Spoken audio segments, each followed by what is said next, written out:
reka dukomeze kwizera ko ukomeje kugira ibihe byiza cyane. Wowe udahwema kutwereka ko udukurikira umunsi ku munsi, udahwema kutwereka ko wakoze subscribe ukagenda ukurikira amakuru yacu uko agiye akurikirana umunsi ku munsi. Twebwe twitwa Igika TV, njyewe nitwa Omega Boy, ni njyewe uri kukugezaho amakuru umunota ku wundi. Nta kindi rero kiri kuvugwa cyane uretse hariya M23 iri gukubitana na FARDC, iki akaba ari igisirikare cya Repubulika Iharanira Demokarasi ya Congo. Aho ibiturika birimo biravuga cyane, abantu umunota ku munota bari kugenda babona impinduka zigiye zitandukanye uko umunota uri kugenda ushira, bagenda babona ibintu biri kubera Congo. Kuri uyu mugoroba kuri iki cyumweru rero umusirikare wa FARDC yinjiye ku butaka bw'u Rwanda, arasa umuturage aramwica mbere yo guhita aburirwa irengero, aho bikekwa ko yahise asubira muri Repubulika Iharanira Demokarasi ya Congo.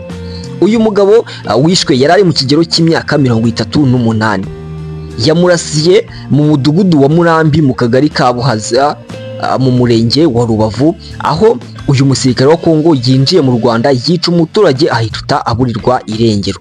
Ibi ngibi kandi byabaye mu masaha yo kuri iki cyumweru ashyira mu masaa 10:30, aho uyu musirikare bwo yahise yinjira. Murirwa Prosper, uyu ni umuyobozi w'akarere ka Rubavu, yavuze ko ku muntu wese ukeneye amakuru afitanye isano n'imirwano iri kubera muri Congo yavugisha umuvugizi wa leta y'u Rwanda. Aya ni amakuru dukesha ikinyamakuru bwiza.com cyamaze gucapa kikishyiraho ikaramu. Ariko kandi tukiri hariya Congo, umusirikare,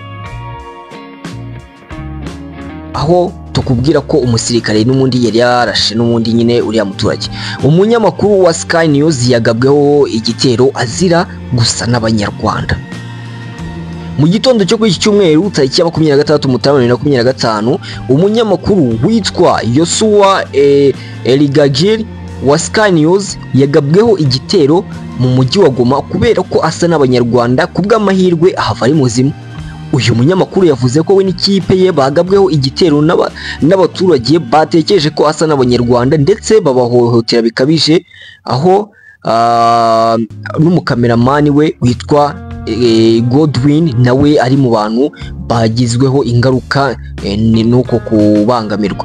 Avuga ko ku cyicaro cya Sky News bavuganye na MONUSCO, bavuzega ko bamenye ko abasirikare 13 b'umuryango w'abibumbye bamaze gupfa mu gitondo, kandi abandi 50 bamaze gukomereka mu gihe uyu munsi imirwano yaramukiye mu bice bimwe na bimwe by'umujyi wa Goma. Kuri ubu ngubu kandi ikibuga cy'indege kikaba kiri kugenzurwa na M23. Ngira ngo abantu banabibonye ko mu kanya M23 yahise isohora itangazo ivuga ati kuri ubu ikibuga cy'indege cyamaze kutugera mu maboko. Uyu munyamakuru kandi ukomoka muri Sudani yigeze gutsindira igihembo cya Thomas Foundation Young Journalist Award mu mwaka w'ibihumbi 2016. Iki gihembo ni kimwe mu bihembo bihabwa indashyikirwa ry'abanyamakuru bo mu Bwongereza, cyatanzwe na Rod Chandos. Uyu ni umuyobozi wa Thomas Foundation mu birori byabereye i Sheraton Grand Park Line Hotel i Londres. Nkuko rero twari tubikomojeho mu kanya, kuri ubu M23 yigaruriye ikibuga cy'indege cya Goma. Uyu mutwe wa M23 kuri iki cyumweru wigaruriye ikibuga cy'indege cyuri mu mujyi wa Goma, uhita unafunga ikirere cy'uyu mujyi. M23 yigaruriye iki kibuga cya Goma ku manywa yo kuri iki cyumweru, nyuma yo kirutsaho ingabo za leta zigasigara aribo M23 ariyo irinze, bikakubita ingabo za FARDC zigakwira imishwaro. Iri tangazo ry'uyu mutwe wahise usohora yavuze ko ikirere cya Goma kuri ubu gifunze, ibisobanuye ko nta ndege yemerewe kugwa cyangwa se guhagurukira ku kibuga cyayo. uri kubyumva ko muri uyu mujyi nta ndege yongera kuza kuhagera. Igisirikare cya Congo yishyiriye kiri gutanga umusada. Urumva ibintu byakomeye. Wowe wibuke gukora subscribe kugira ngo tubane umunota ku munota. Umunota ku munota turaba tubana tukugezaho amakuru azajya abagezweho. M23 ise iburira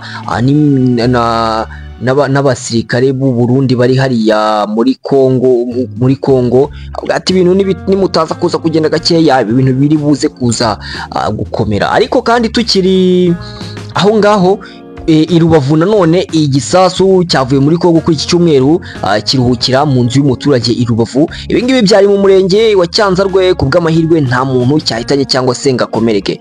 Umunyamakuru wari uri i Rubavu yageze aho byabereye avugana na bene urugo batuye muri aka kagari ka Busigari, umudugudu wa Bugo. Mu gitondo mu masaha ya 2 zuzuye umuturage yavuze ko isasu ryamunyuzeho rivuze ubuhuha rigwa mu nzu yabo, nabo bava hanze bajya mu nzu.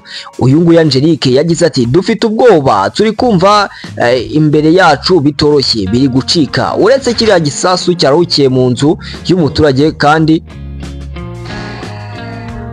ikindi cyaguye hasi ahitwa muri Bisizi mu Cyanzarwe nticyaturika. Muri metero nkeya aho bariya abaturage batuye hari kubera intambara itoroshye, aho inyeshyamba za M23 zagaragaje ko zifata umujyi wa Goma. Amakuru aravuga ko imirwano ikomeje gukomeza mu mujyi wa Goma. Ntucikwe, njyewe nitwa Mega Boy, turakomeza kubana.